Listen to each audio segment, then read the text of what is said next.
Hey guys, Anfield here, and welcome to my new guides on Ranger. Rather than do a large video encompassing every aspect of play like my Bible series, I've decided to break them up into smaller sections.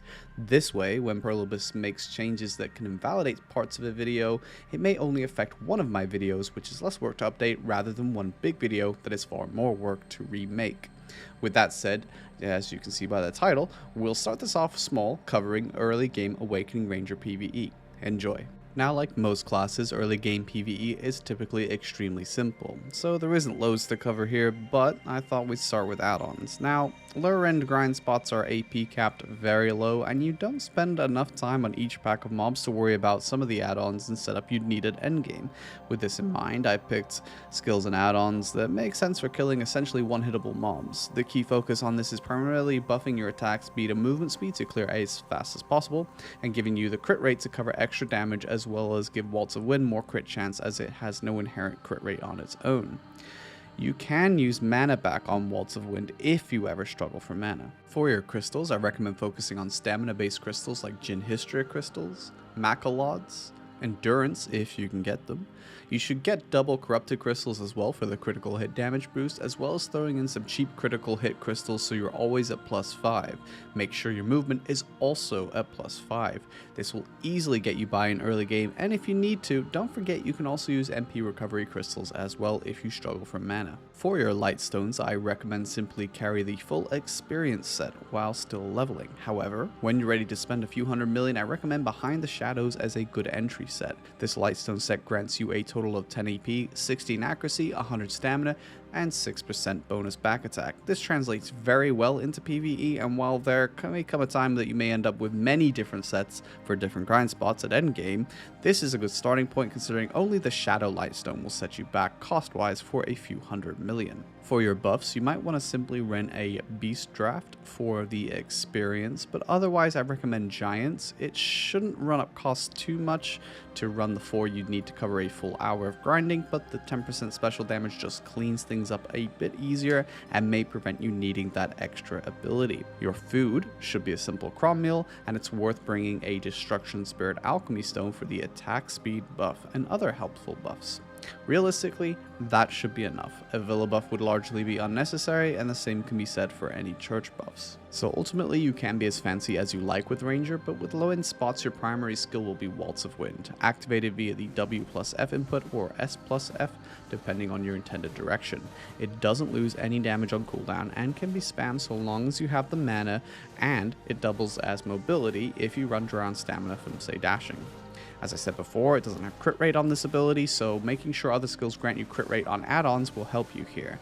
In endgame spots, you would always use Wailing Wind, your Q ability, for crit rate, but I feel like this would only slow you down in the early game. When there are packs that are sort of spread out somewhat, then you can simply use your dash, which consumes stamina. This is why movement speed add-ons are helpful. Just be careful, the dash will eat your stamina very quickly, so you'll probably have to rotate back to Waltz of Wind in order to use a mana-based ability so you can regenerate stamina. Now, depending on the grind spot and your gear setup, you may need more than just Waltz of Wind to kill the mobs, and spamming Waltz forwards and backwards to kill mobs is less efficient than killing them with floats from Waltz of Wind. So let's have a look at that.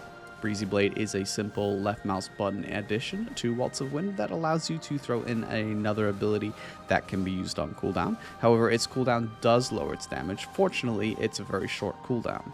You can also press right mouse button to use Rushing Wind immediately after. However, in the case of lower end PvE, I would actually use Rushing Wind after Waltz of Wind instead of Breezy Blade, using the same right mouse button input. This allows you to cycle each ability if the monster packs are spread apart enough. It's worth noting that Spirit Haven is a worthwhile mobility ability, but I highly recommend that you sort of time this to land on a new pack of monsters to deal damage and also trigger the add-on. Now let's talk about a few other inputs you can throw in when you need that little bit of extra damage. Windblade is activated from Shift+F. You can do this very quickly out of Waltz of Wind, so W+F into Shift+F.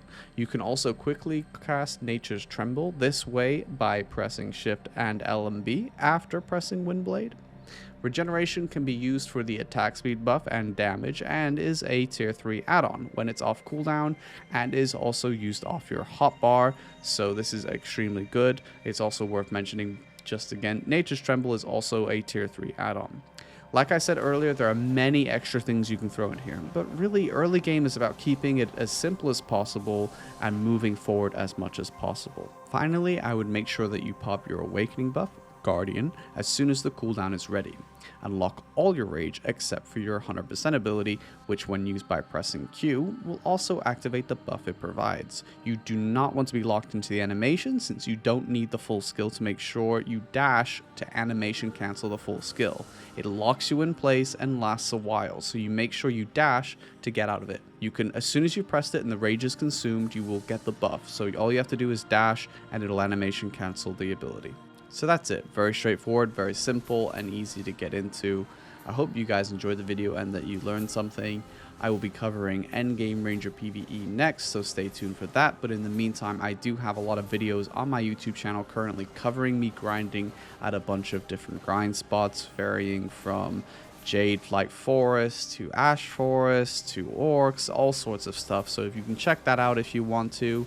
I would just mention that this was all before they added the 10% special damage to Kudum, and I was using Kudum. I wasn't one of those people that actually had Nesser or green AP offhand because I was very stubborn and lazy, so that's great for me, but again, those results are pre-update to Kudum. So for a final note, I'm going to leave you guys with some grinding footage to close the video out. You can click the video off now. If you want to watch, you're more than welcome to do so. However, this is just so that the video will go over 10 minutes because that's how YouTube works. Yay! Thanks so much for the support, guys. I hope you enjoyed the video. If you have any questions, remember you can always leave them in the comments, and I appreciate it. See you guys.